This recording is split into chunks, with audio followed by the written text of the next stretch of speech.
Everyman Driver Nation, welcome back to the Spokane ORV Park. I'm Dave Erickson. So glad you're watching. And if you haven't already, please click on that subscribe button. That way you'll receive updates on each new video upload. This week we're doing an off-road review of the 2014 Mitsubishi Outlander. Now we've already done a detailed drive and review of this vehicle. You can find that here on YouTube or go to everymandriver.com and type it in there. So today it's all about checking out its off-road capability, and what a perfect place to do it. Let's get started. This is going to be a good day. Now, the Mitsubishi has 4 driving modes. It has all-wheel control, eco mode, so you're driving in 2-wheel drive. It'll kick into 4-wheel drive if there is any wheel slippage. Then you have normal, snow, and lock. We're going to lock it into that all-wheel drive or all-wheel control mode throughout our experience here. That way we have the best luck and the best chance for success out here. See, what else do we have? We have traction control. We will go ahead and put that on, put it in drive. Let's explore.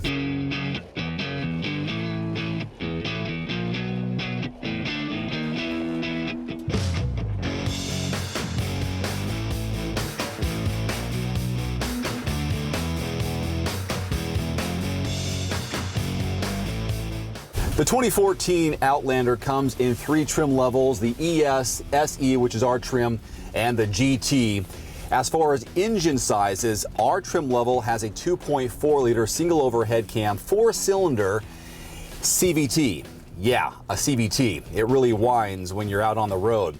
It does get 166 horsepower and 162 pound-feet of torque, but you can go for the GT, which is a much larger engine, 3 liter V6, 6-speed automatic transmission, and the horsepower on that is much better, 244. All right, let's take our first little climb here. I call it a climb, but it really is just a tester, although we are going to go through some snow and slush. Speed up here. This should be no problem. Usually is. And there we go.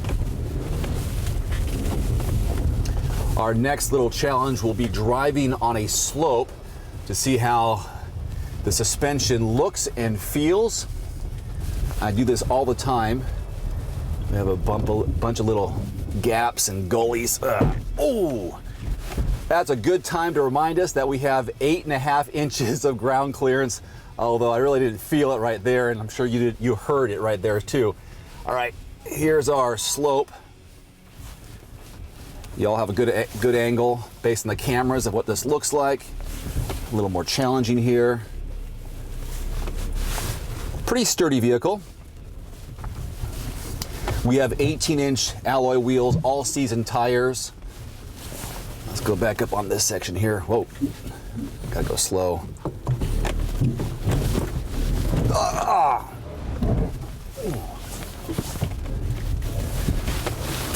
Woo! I'm sure it's fine.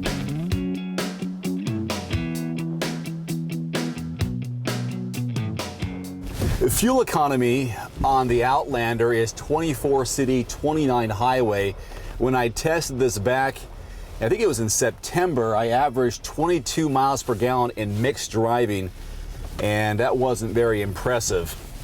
This, by the way, is a standard 3-row, 7-passenger SUV. Last year, they had the option of going between 5 seats and, or actually 2 rows and 3 rows, 5 versus 7 passengers, but now you have the standard 3-row passenger family hauler.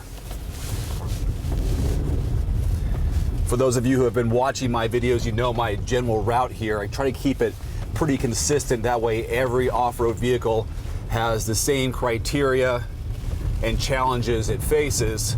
That way we know SUV versus SUV how they all did. So our next one is another pretty easy one up here to our left. Fortunately, all the snow is melted.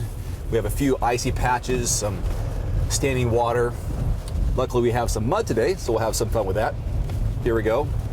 Always gotta be careful going up this one because I gotta peek my nose over the top. Don't know who's over here.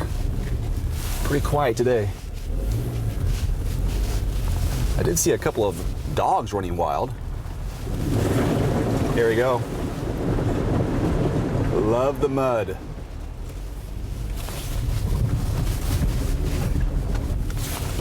gonna head back down the same hill we just climbed. And here it is. All right, gotta go real slow. Again, we have it in all-wheel control lock mode. Take it real easy.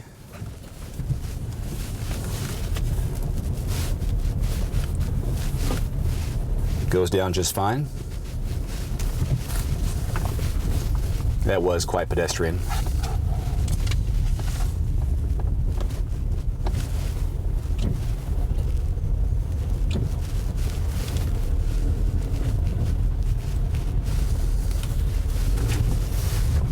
All right, I'm feeling fairly confident, although I just don't think there's enough power in this car.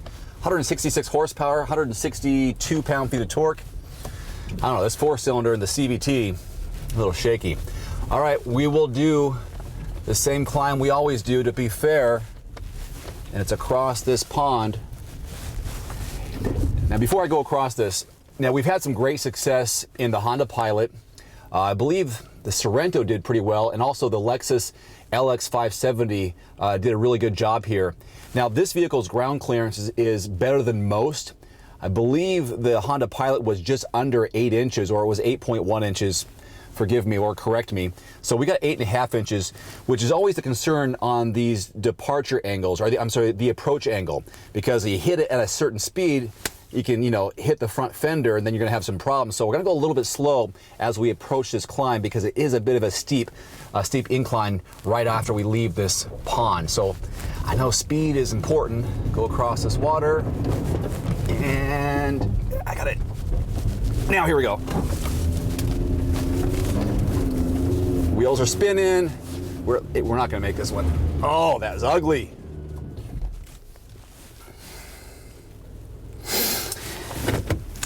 I don't really have an answer as to why we couldn't make it up here. This dirt is a little bit soft. Speed could have been a factor. I'm in reverse. So this really is, this is the gold standard for all of my off-roading hill climbs. I think only 1 or 2 has actually made it up here. So no offense, Mitsubishi, that's a tough one. But we do have a couple more to totally redeem yourself. Woo! Oh, I love going through the ice and the mud. Oh, I'm gonna go left here between those trees. We'll head down and go back up again. Let's go. Speed here. Let's go. Speed.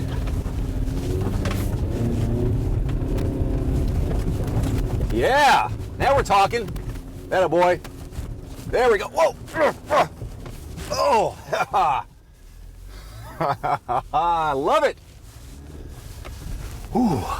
I wish I had a heart rate monitor strap on right now so I could tell you my heart rate. I'm sure it's in the high 150s. All right. Let's go down this section right here. This is pretty fun. And this one has a lot of articulation, I think it's called, in the ground. We're gonna watch how the suspension works right here, because this is not a smooth descent. Look at that, someone's already been down here. All right, this is good. Let's see if we hit bottom at all. Not bad.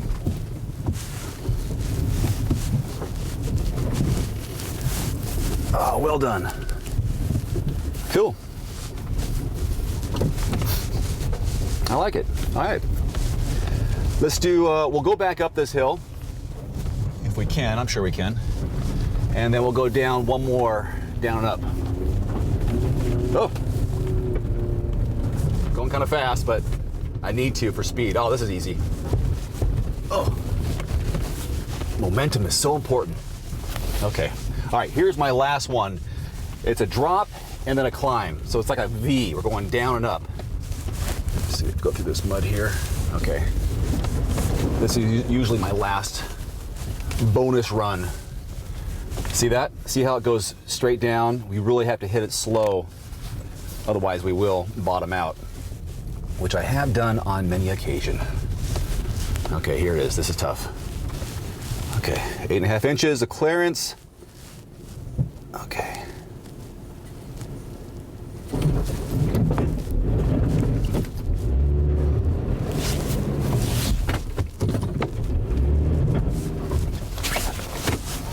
Take two. I'm gonna just change my angle. There we go.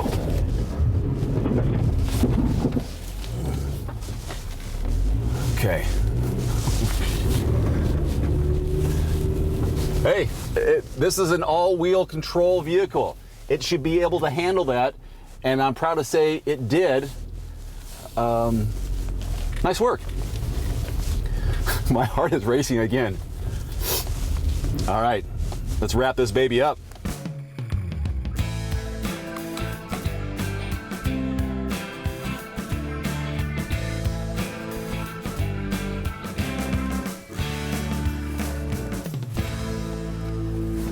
Well, that was pretty fun today. I hope you enjoyed that off-road review of the 2014 Mitsubishi Outlander. This is the SE all-wheel control, and I think I did a pretty good job considering the elements.